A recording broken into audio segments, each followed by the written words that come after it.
Olá pessoal, tudo bem? Tudo certo? Muito bem, quem criou Jesus Cristo da forma que nós vimos hoje? Paulo de Tarso, foi Paulo. É verdadeiro nome dele, desse autor das famosas cartas, 7 cartas são denominadas cartas possíveis de Paulo, as outras não. Isso é um consenso entre a academia. Entretanto, o que podemos especular sobre Paulo de Tarso, anteriormente Saulo, em 10 pontos seriam esses. Primeiro, judeu de família rica, que antes dele conquistara a tão sonhada cidadania romana e fez com que Paulo pudesse herdar tal cidadania.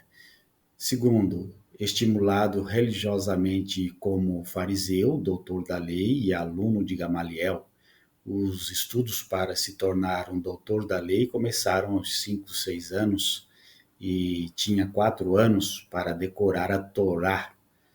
Aos 30 era considerado um adulto da lei, ou seja, a maturidade ideal para ser considerado um doutor.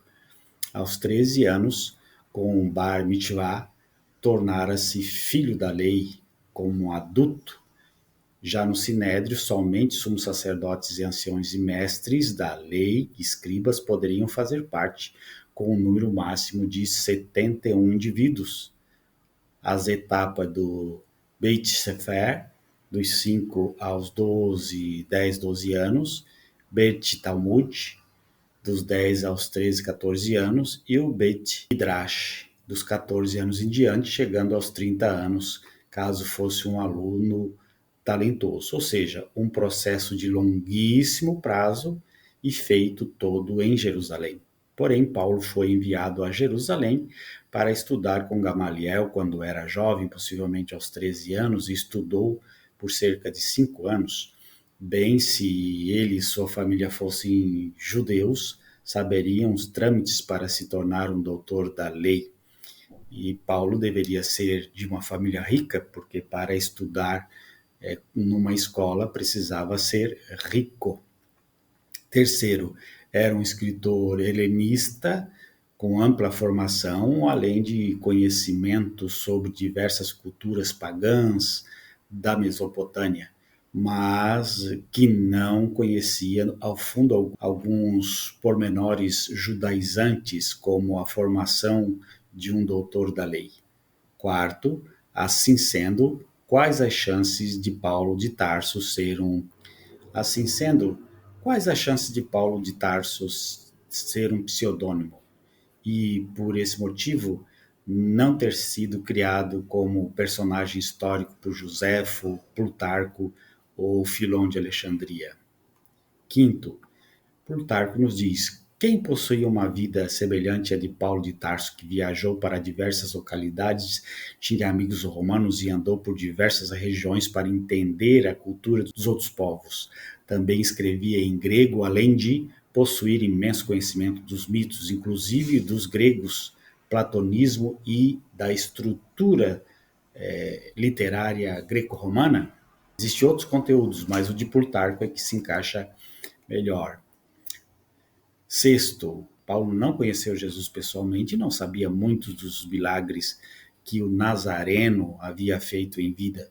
Por conseguinte, não conheceu os familiares de Jesus, não escreveu nada sobre algum detalhe biográfico da vida de Jesus ou de seu pai, mãe, irmãos e possíveis trabalhos como diarista, formação religiosa, nada.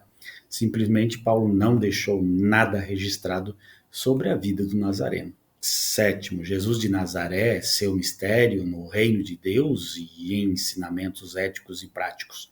Paulo focou intensamente na morte e na ressurreição de Cristo e no seu significado salvífico. Oitavo, para um doutor da lei como Saulo, seria inadmissível subjetiva e objetivamente que Paulo, depois de passar vários anos estudando as leis, trabalhando no Sinédrio e intitulado como fariseu, esquecesse por completo tudo o que havia aprendido durante a vida e conseguisse enfatizar a salvação pela graça.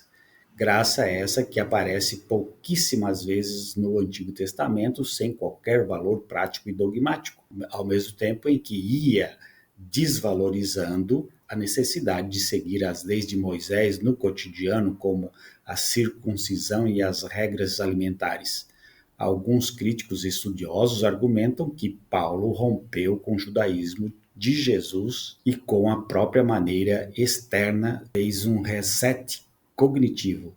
Seria como se ele nunca tivesse estudado com Gamaliel ou sequer aprendido algo como um doutor da lei e muito menos vivido como fariseu. Paulo recebeu sua mensagem por revelação individual, isto é, anedótica, e não convivendo com Jesus na terra, alterando os ensinamentos originais pela própria prerrogativa de apóstolo. Nono, suas cartas, especialmente a de Corinto, Paulo usa ironia e sarcasmo e às vezes parece ser orgulhoso de sua autoridade apostólica. E décimo, Paulo sofria de epilepsia, a queda e a visão de Jesus, alguém que ele não fazia a mínima ideia de como era fisicamente, indo para Damasco. Em síntese, o famigerado espinho na carne de Paulo era epilepsia. Portanto, Paulo elabora um mito, Cristo, com base nas teorias gregas e em outros mitos comuns ao conhecimento sociocultural do primeiro século, com base literárias greco-romanas e com o intuito claro de agradar aos santos da casa de César. Foi isso que Paulo fez. O tal Paulo é a cara do Plutarco. O perfil dele, com certeza, frequentou muitas escolas de filosofia e, no mínimo, a escola aristotélica, pois as escolas de Platão já não existiam na época dele.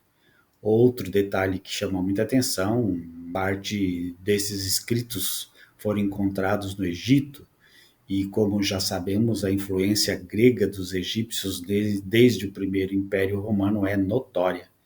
E sabemos que os evangelhos têm crenças que, por interpretação textual, pertenciam aos egípcios, como a existência de alma, paraíso, o tribunal de Osíris, que literalmente é juízo de destino da alma. Muito bem, um grande abraço. Tchau, tchau.